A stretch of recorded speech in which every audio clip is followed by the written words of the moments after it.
Good morning and welcome to Zen Fits. See my little Tibetan prayer wheel? This is an interesting metaphor for me because as long as I keep spinning it, you see, I keep moving with my hand, I keep the little moon, it keeps the center, keeps the little lead weight, spinning around it, and it keeps the prayers going out. There are prayers in here, Sanskrit prayers, and so this is a Tibetan metaphor for holding the center. And if you look at this, by holding the center, keeping this spinning, the whole world, see, this is the moon, this is the moons, this is the planets, this is the whole world. This is all my thinking, this is all my ideas, this is all the people, all the values, everything is represented by this, and it spins around the center. So this is kind of like a galaxy. This is kind of like a metaphor for me. See, each of us is this center, and our experience, you see, spins around us. So each of us is the center, and around us spins all of our experience, my history, my personality, what people think of me, what I think of me, my culture, my religions, everything. Everything is represented by this. And it spins around me. Me as the viewpoint of the world. Each of you is a viewpoint that sees the world from that center. A good way to see this physically is if you ever go to sea on a ship, and that ship is the center, and you're like in this great big plate of ocean, or like a record, you're the hole in the record, and the music revolves around you, you see.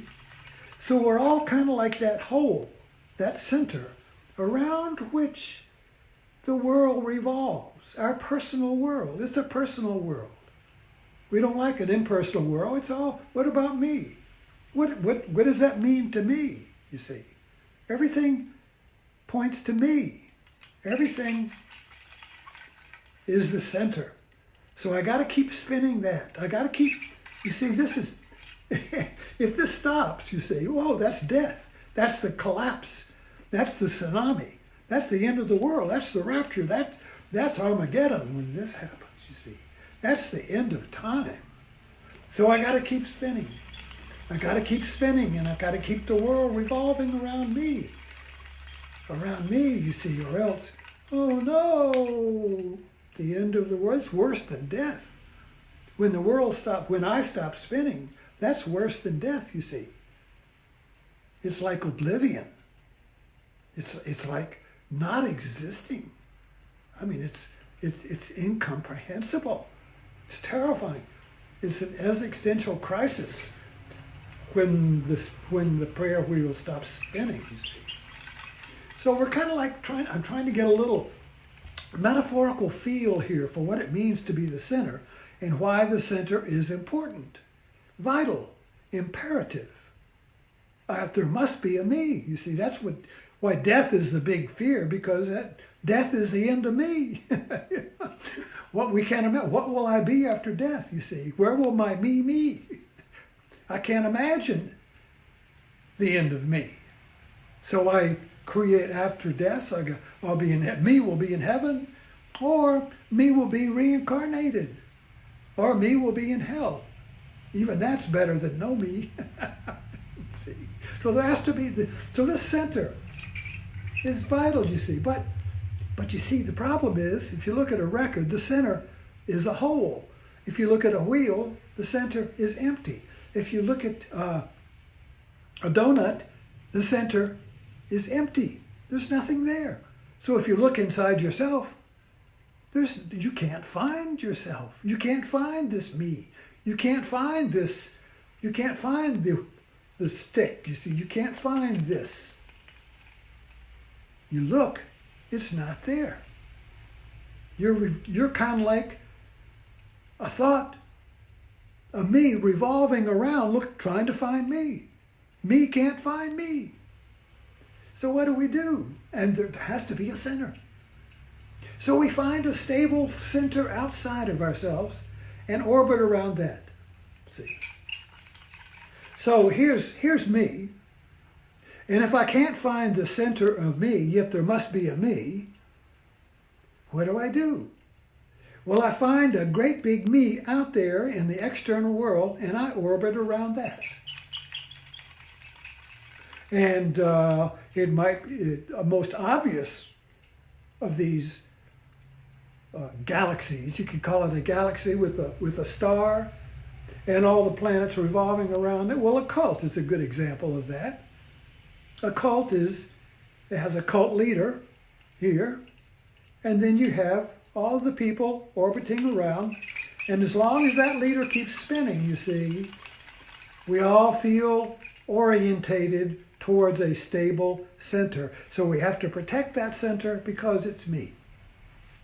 Now, primitive societies before all had an external center. It might be a cosmic mountain. It might be a temple. It might be the home tree, like an avatar. The home tree was the center, you see. So that tree could, and of course the sky people came in and chop it down because it was just a tree. Grow another tree. You can't grow another center. You can't chop down the center. Your me. So the point is, because our center inside, our me inside is a hole, there's nobody there, we have to have a center, so we find external centers upon which to anchor ourselves. The religion provides that. There's nothing wrong with this. Religion provides a stable center. And so every religion, like in Islam, is a great example of that, because Mecca is a visible center. If you're a Muslim, you always know where Mecca is, and you bow during the day. You restore center. You're always connecting to the center, even though it's way, way, way far away, you see. But it's a physical center. Now, the Catholic Church had a center. In the Middle Ages, it was Rome. Just like it replaced the Roman Empire. Rome is the center of the world. Rome is that external center that held the galaxy of the civilization together. So everybody bowed to Rome. Everybody wanted to go to Rome. Rome was the center, you see. And so when the Catholic Church fell down, the Middle Ages collapsed, and you had all these different national, ethnic countries. What was the center that would hold them all together? Well, Protestantism made the center portable. The Bible is the center, and you can take that with you, right? So if you had the Bible, then becomes your center, in the same way that this computer, this iPhone, is the center of the whole internet, you see. When you're on your computer, I hope you're staying with me. When you're on your computer or iPhone, you are the center of the internet. The whole internet comes into you like the spokes of information to the hub. You are it. You are the center, you see. So as long as you have an iPhone, you're the center of the internet universe. And wherever you go, you are the center. Just like on a navigator, GPS navigator, you're always at the center. Wherever you go, the world boots around you, like the grooves of a record, you see. You move, your car moves, you go, the world boots around you. You're always at the center, you see. That's a great metaphor. So the point is that we have to have a center. And if we can't find it within, we have to find it without. And so I think this helps me understand why Trump is such a powerful force, because a number of people have made him their center.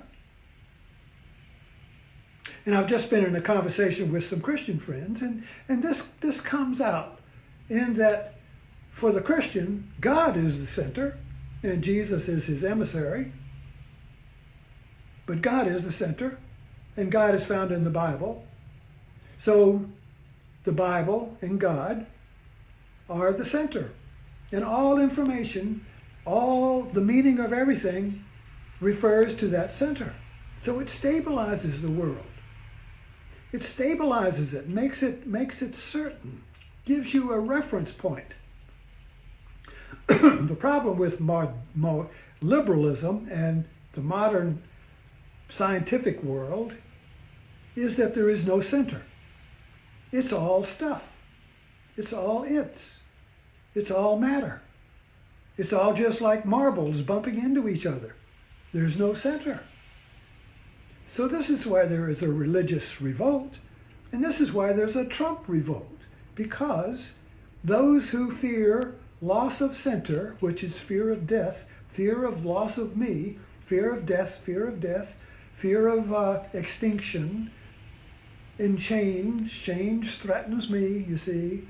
So with that fear, I've got to find a secure center, external to me. And I can get all my people who will revolve around that center, you see. So Trump has fulfilled that religious need. So we can't really understand Trump unless we can understand religion. And these two kind of like have merged together in the Republican Party. And it's like a martini. You can't separate the gin and the vermouth. But you get drunk on it. You get drunk on it, you see, but you can't separate it. So in our politics of the right today with the GOP for the last 50 years since Nixon have mixed very skillfully religion and secularism. So it's kind of like reached this huge martini that mixes God and president together. So with that mix, you see, you can't question the president because he's installed by God. He's the Pope, infallible, right or wrong. You see, he's my president, so don't attack the president. What's wrong with you? You attack my center.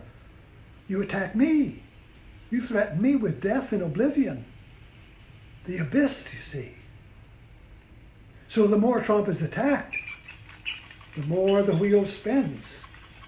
The more it has to spin, you see, to keep the thing going, to keep the record playing. It's got to keep going. Because if it ends, oh my God, I'm dying, you see? Anyway, that's my Zen fit to today. Hope you have one.